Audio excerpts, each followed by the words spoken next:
How to find small cap stocks in Screener. Follow these instructions.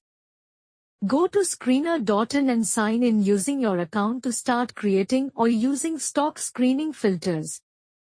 Click on the Screens tab at the top to explore existing screens or create a brand new one.